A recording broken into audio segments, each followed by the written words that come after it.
Today, we are talking how to overcome perfectionism and the anxiety it causes.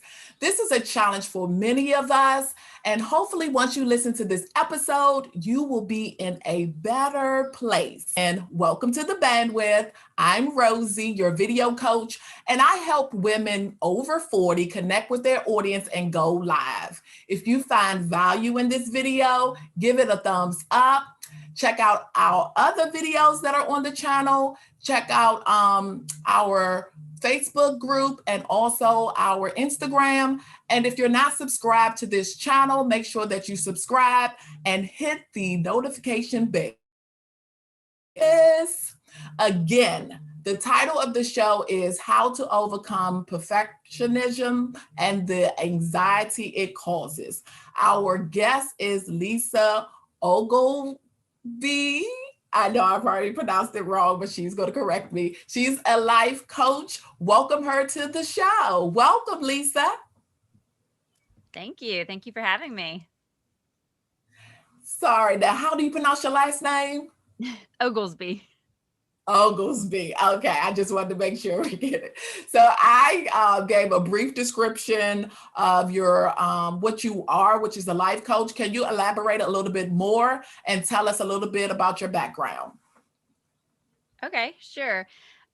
So a life coach is essentially someone who, helps you overcome a block or maybe even just level up in an area or in general in your life. So when you have a goal, for example, that you just can't seem to reach or that you're struggling with, a life coach would be someone who could help you with that. And that's my journey. I was struggling with a lot of mental health issues, anxiety, depression, OCD, innocent of ADD. It's a bit of a list, and things were getting worse for me, and I finally reached out for help and was trying a lot of different things, but nothing really seemed to be able to get me back on the right track until I started working with a life coach. And so, after that, the change was so amazing and inspiring that I became one myself. Okay. So let's just dive in. What causes a person to be a perfectionist? Well, there can be a lot of factors, nature versus nurture. Generally, there are things when from our childhood that we've internalized that someone um, or multiple people said or did, and we've internalized them and devalued ourselves because of them, and so that contributes to this feeling of unworthiness and the need to prove ourselves. And then also today it's very common that comparison and competition on social media has increased anxiety and depression and perfectionism, because there's that constant comparison of what you think someone else's life is like on the internet versus what you think your life is like. Yeah. And it's so unfortunate because like I always hear, that's just a video, a 15-second video or minute video of someone's life. It does not show, the rest of the hours in a day. So people shouldn't get hung up on that. But you always, are kind of looking, and I'm guilty of that too. You look over to see what others are doing, but some people just get stuck. And as you know, we focus on women going live, and a lot of women are, stuck. They just think, okay, I can't do it into XYZ, or like, is in place, or I need to lose weight. I don't like my appearance. They get stuck on that. So, what is the difference between that and like being passionate? Like, what's the difference between that?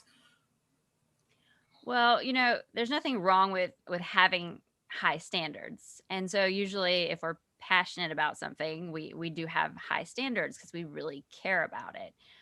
It's just the difference, if it's a perfectionism, like a negative manifestation of perfectionism, is that we're not, you know, we're not striving or trying to grow and learn about something and help others.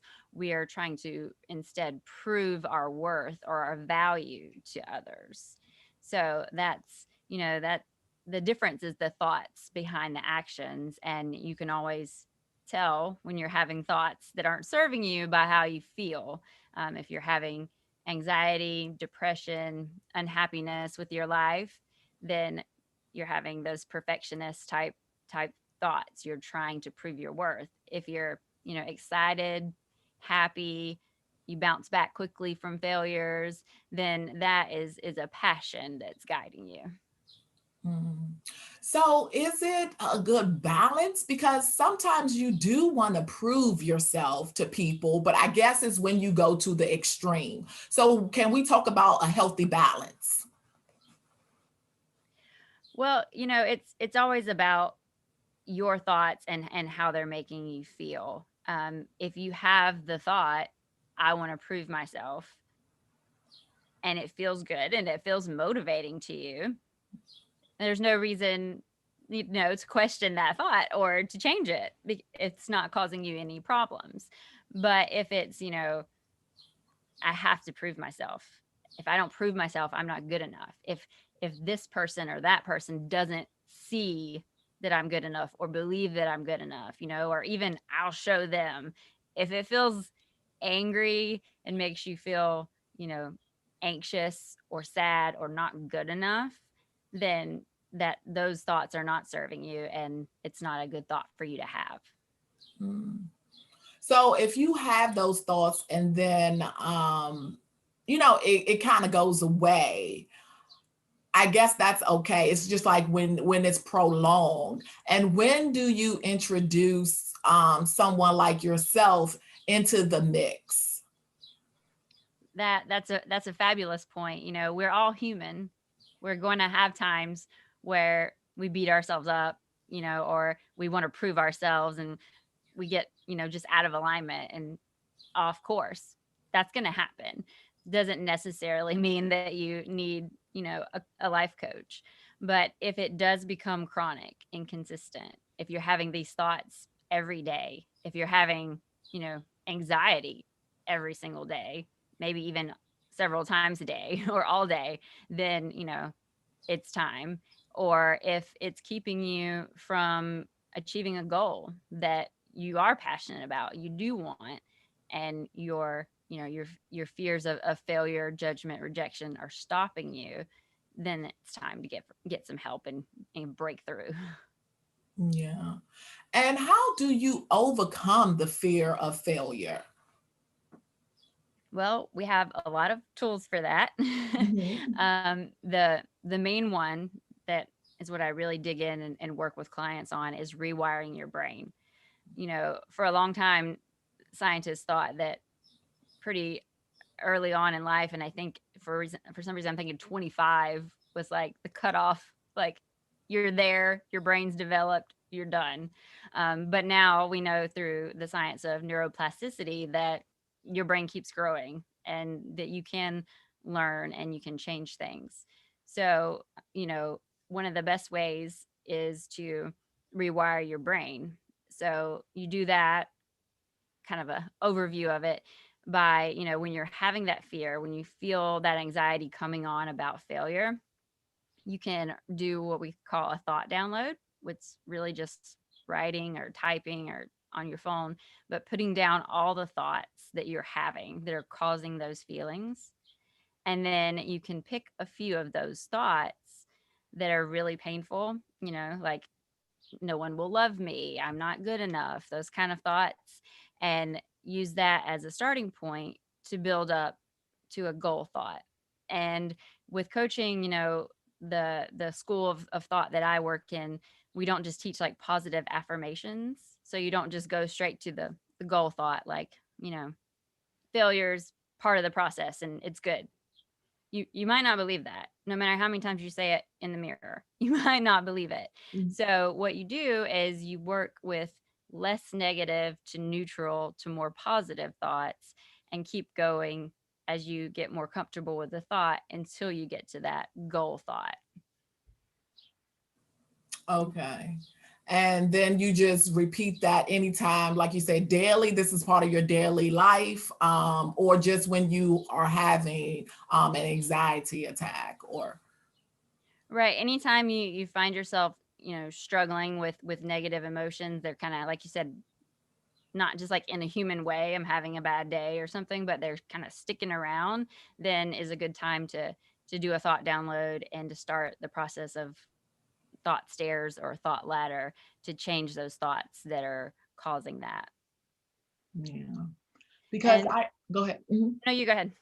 No, because for me, I never had anxiety until the whole pandemic thing came on. And I found myself like it felt like my chest was like caving in and I had pain in my chest and I had problems breathing. And I was just like, oh my God, I was able to, manage things up until that point. And it was scary. It was really scary to go through all of that. And how I overcame it, I had to turn off the news because I was watching it, the death tolls and the tractor trailers with all of my, and I just had to turn it off. So and just like you said, restart thinking happier thoughts and that we will all be fine. So I really can relate to anxiety now. And in, normal life, sometimes, I get anxious about different things. If I know, I have deadlines and different things like that, it's just like, oh my God, how am I going to get all of this done? So, um, life, life is going to continue to happen. Right. How do you, I guess, how do you manage those things? I know you said it's the tools and everything, but is breathing a part of it as well, that you can do to get yourself back together? Yes, I do, box breathing practices. I do meditation, things like that as well, because meditation is a good way to practice um, observing your thoughts instead Mhm, of just running with them.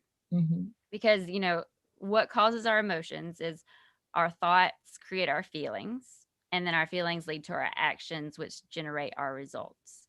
So if you're having anxiety, we like to think that it's the circumstances. We like to think COVID, I'm having anxiety because COVID. But it's your thoughts. It's your thoughts about it that are causing the anxiety. You through the whole pandemic, you were probably, I don't even know the math, but many, many times more likely to die in a car accident than to get COVID and die.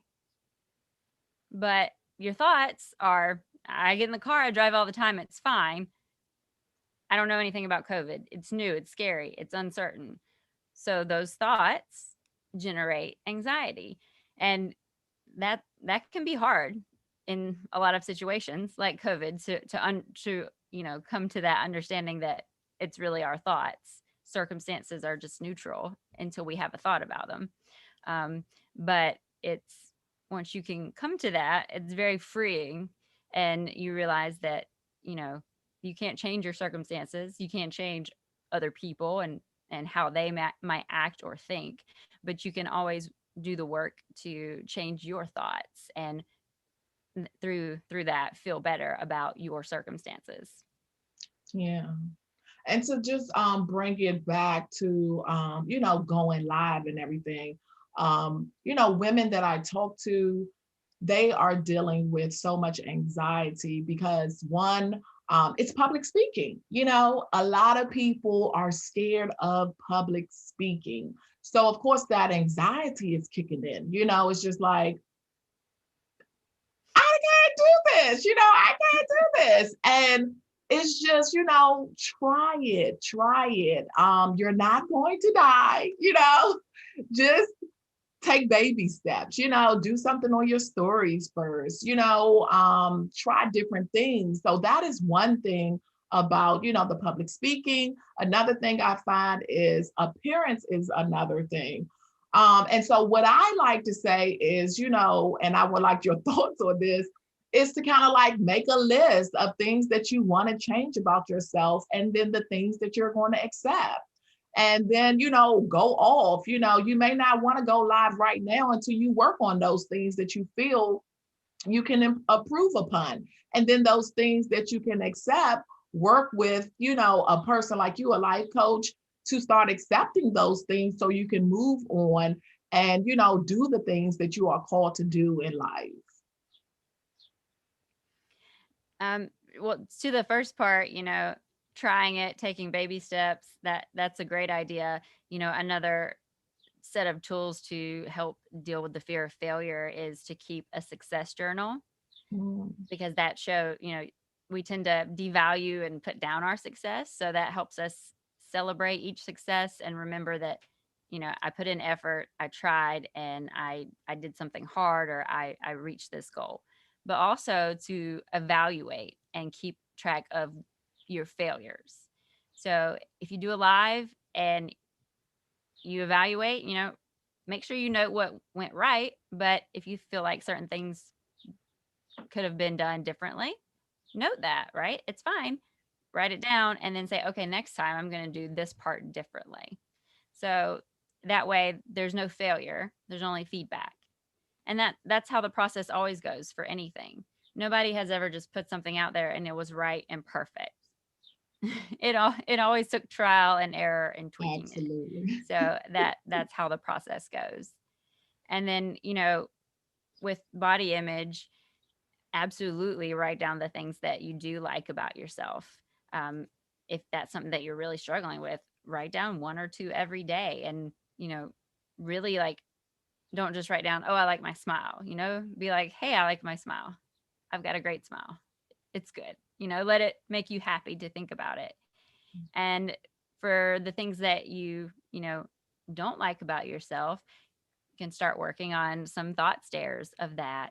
And I also know, um, sometimes it helps, like, find someone else on social media, use that positively, that has that feature that is that you think is beautiful, right? If, like, say for me, I have a pointy nose. I got picked on in school for a pointy nose. Now I think that it fits my face and it is very, patrician looking.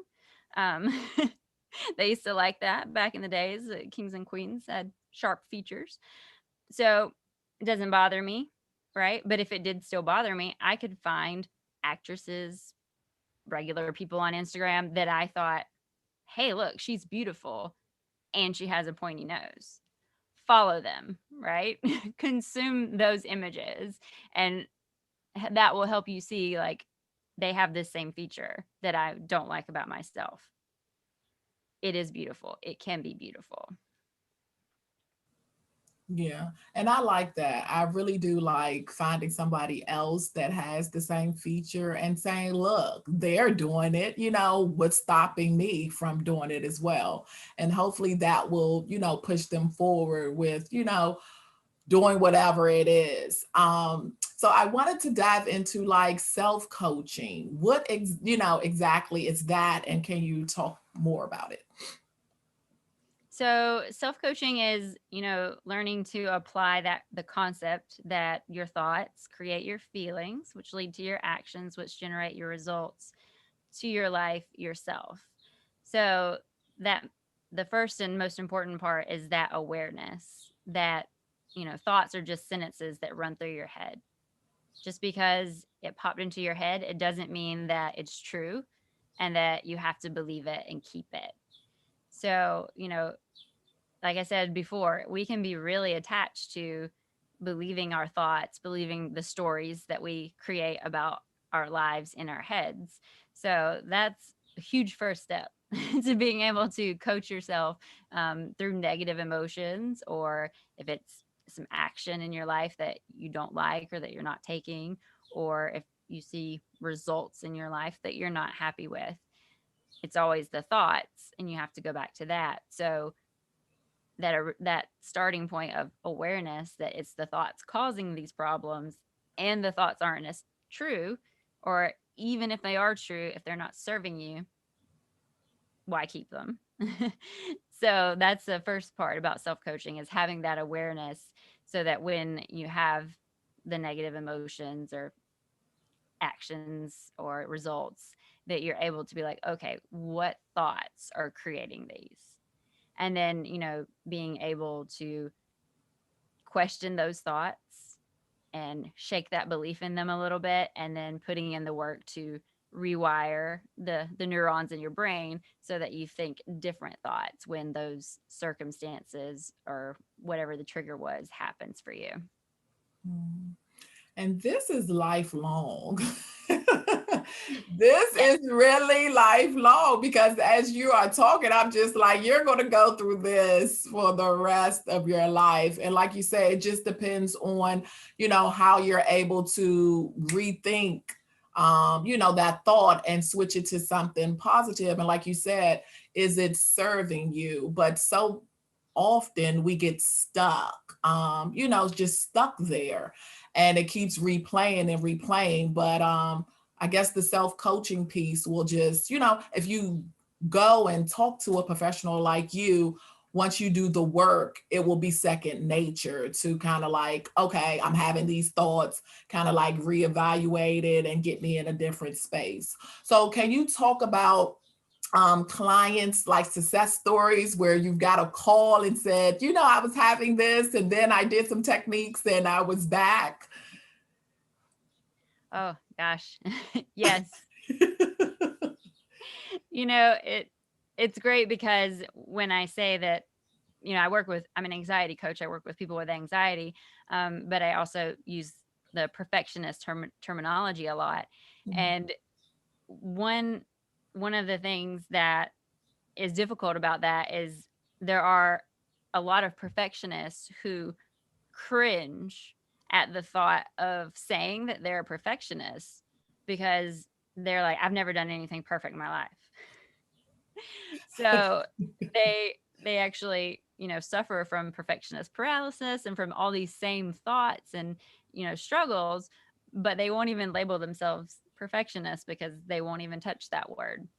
So you have that group that feels like they're not, they're usually having what we call is that perfectionist paralysis, or some people call it analysis paralysis.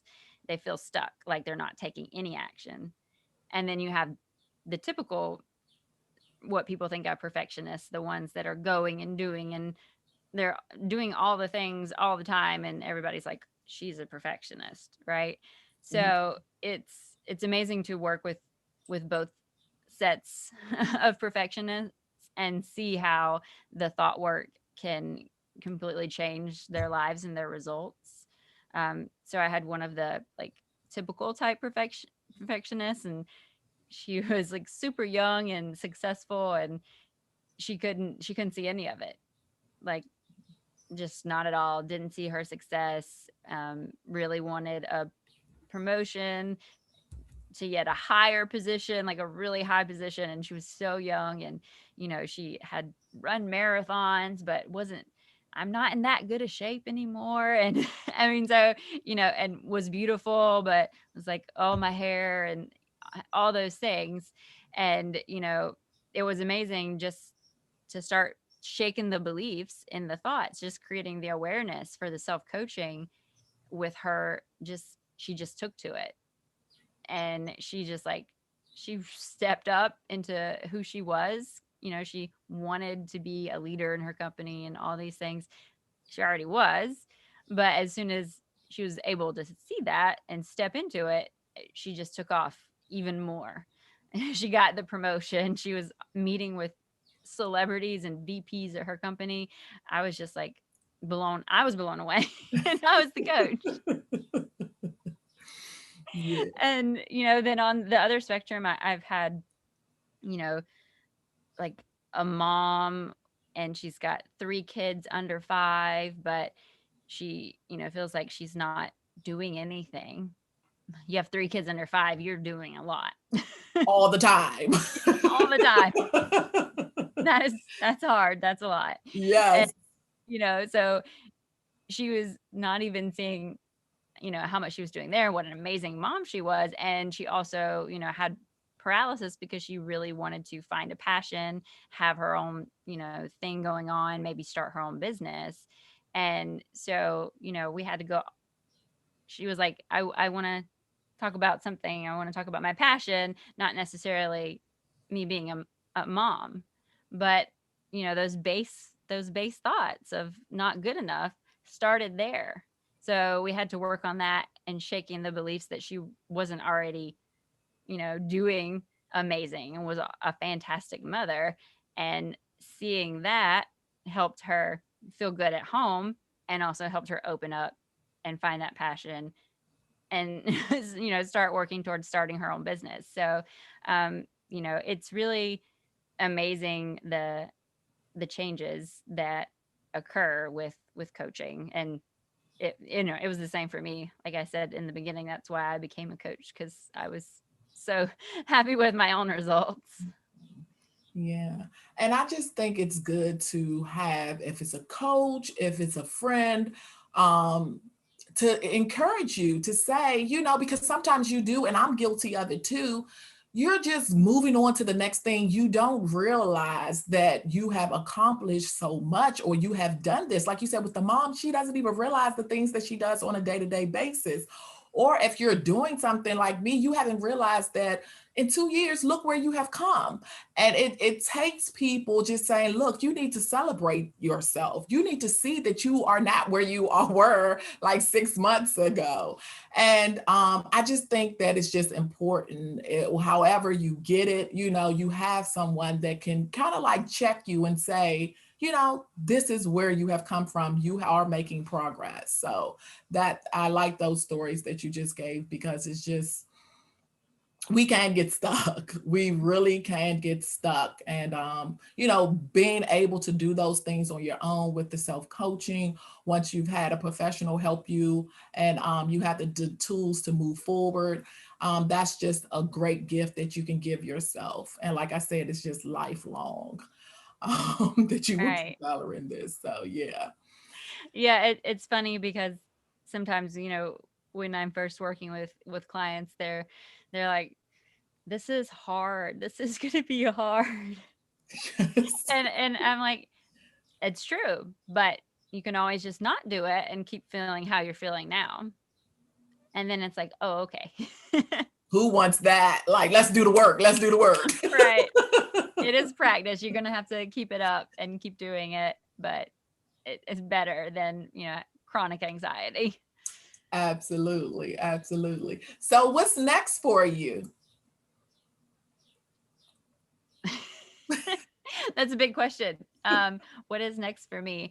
I'm just right now loving coaching. I'm doing the one-on-one coaching, but I'm gonna open up some group sessions soon. So I'm excited about that. And then I'm, growing my 2 podcasts. So that's keeping me busy as well. And, you know, just enjoying doing the things that I'm doing and actually finally being able to see that I am doing things and I am doing well.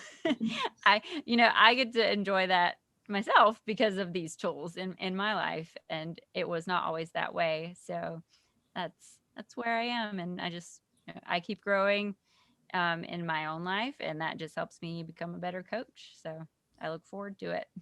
Yes. And how can people stay connected with you? And please tell us the name of your podcast. You know what? I always ask people that on my podcast, and then I didn't even think of it for myself. So I'm on Facebook, Lisa the Life Coach, Instagram, Lisa Oglesby Coaching LLC, because I like short names.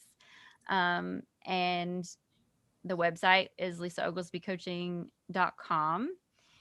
And the podcasts are Vibrant Life Allies, which is where I talk to other coaches, entrepreneurs, and experts about, the tools and the things that they use to live vibrantly. So if you're interested in a coach, but maybe this wasn't clicking for you, that's fine. check out Vibrant Life Allies. You might find a coach there. And then my other podcast is called Manage Anxiety with Confidence. Love this. And then the B word spelled with an exclamation point, not an I. I didn't know if you wanted me to say that on here. No, you can't. Look, I have a segment called Shooting the Shits with Rosie. So you can say Okay. bitch on here. Okay. So it's Love This Bitch podcast. Yes. I love So it. I teach self-compassion and self-coaching on there. Mhm. Good, good, good. Well, please stay connected with Lisa, you guys. And that's all we have for this week for the bandwidth. As I end all the time, remember your voice needs to be heard because it matters to someone. You can do it. Stop waiting. Start your Go Live journey now. So please DM me on Facebook or Instagram and let me know how I can personally support you.